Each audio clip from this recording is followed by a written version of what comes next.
வணக்கம். இப்போ இந்த வீடியோ ப்ரெசன்டேஷனில் நம்ம எம்சிஎக்ஸ் காப்பர் மார்க்கெட்டில் இன்றைக்கி எப்படி ட்ரேட் பண்ணலாம் அப்படின்றத பற்றி பார்க்குறதுக்கு முன்னாடி நேற்று மார்க்கெட்டில் என்ன நடந்தது, நம்ம என்ன எதிர்பார்த்தோம் அப்படின்றத பற்றி பார்க்கலாம். நீங்கள் பார்த்துட்டு இருக்கிறது காப்பரோட 7 நிமிஷம் கேண்டில் ஸ்டிக் சார்ட். இந்த கேண்டில் ஸ்டிக் தான் நேற்று மார்க்கெட்டோட ப்ரைஸ் ஓப்பனிங்.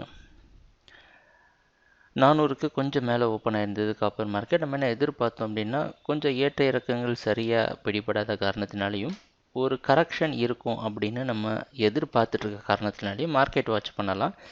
ஓரளவு கரெக்ஷன், கன்சாலிடேஷன் இதெல்லாம் நடந்ததுக்கு அப்புறமா ட்ரேடிங்குள்ளே காப்பர் மார்க்கெட்டில் இறங்கலாம் அப்படின்னு சொல்லி மார்க்கெட் வாட்ச் பண்ணால் மட்டும் போதும்னு நினச்சிருந்தோம்.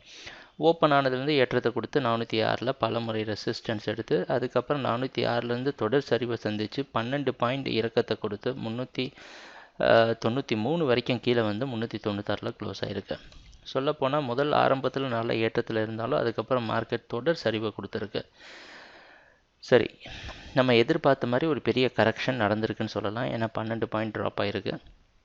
Price closing 396. இன்றைக்கி நேற்றுங்க க்ளோஸ் ஆச்சு, அது பக்கமே ஓப்பன் ஆகிறதுக்கு வாய்ப்பு இருக்கிற மாதிரி வெளிநாட்டில் இருக்க காமெக்ஸ் மார்க்கெட் வச்சு பார்க்குறப்ப தெரியுது. அந்த அடிப்படையில் தொடர்ந்து மார்க்கெட்டோட ட்ரெண்டு இன்னும் கொஞ்சம் கன்சாலிடேட் ஆகட்டும்.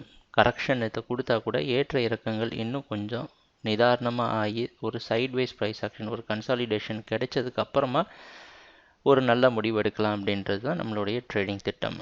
இந்த கரெக்ஷன் மட்டும் போதாது, இன்னும் ஒரு சில நாட்கள் வெயிட் பண்ணி கரெக்டான ஜோன் வந்ததுக்கப்புறமா நம்ம ட்ரேடிங் ஆரம்பிக்கலாம்.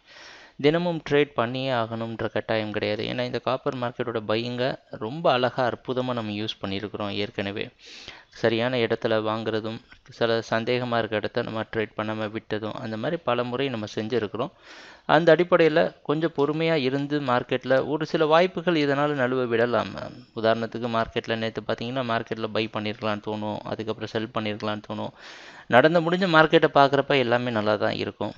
ஆனால் நம்ம ஏற்கனவே சம்பாதிச்ச காசை ப்ரொடெக்ட் பண்ணுறதும் நம்மளோட அவசியமான ஒரு விஷயமாக அமையுது. அதனால் இன்றைக்கும் மார்க்கெட் வாட்ச் பண்ணி ஒரு சில நாட்கள் வெயிட் பண்ணி கரெக்டான டைரக்ஷன் நமக்கு தெரிகிறப்ப நம்ம கரெக்டாக ட்ரேடிங்குள்ளே என்ட்ரு ஆகலாம். ஏன்னா இதெல்லாம் வந்து ரொம்ப ஈஸியான ஜோன் கிடையாது. வரப்போகிற காலம் வந்து மார்க்கெட்டோடைய என்றைக்கும் ட்ரெண்டில் இருக்கிறப்ப ஈஸி, பை ட்ரெண்ட் அப்படின்றப்ப பையிங்லேயே இருக்கிறப்ப ஈஸி. அது ஓரளவுக்கு மேலே போயிட்டு திருப்பி ரிவர்சல் கொடுத்து இந்த கரெக்ஷன், கன்சாலிடேஷன் இதெல்லாம் நடக்கிற இடத்துல ட்ரெண்டு மறுபடியும் கண்டினியூ ஆகலாம், இல்லை அதுலேருந்து ரிவர்ஸும் ஆகலாம் அந்த கான்ட்ராக்ட் முடிவடைகிறதுக்குள்ளே. ஸோ இந்த மாதிரி இடம் தான் கொஞ்சம் இக்கட்டான இடம். அந்த மாதிரி இடத்த தான் நம்ம இனிமேல் சந்திக்க போகிறோம். அதனால் பார்த்து கவனமாக ட்ரேட் பண்ணலாம். ட்ரேடிங் நடக்கிறப்ப பார்ப்போம் என்னென்ன மாற்றங்கள் வருதுன்னு. எங்கள் வீடியோ ப்ரெசன்டேஷனை தொடர்ந்து பார்த்துட்டு வந்ததுக்கு மிக்க நன்றி, மகிழ்ச்சி, வணக்கம்.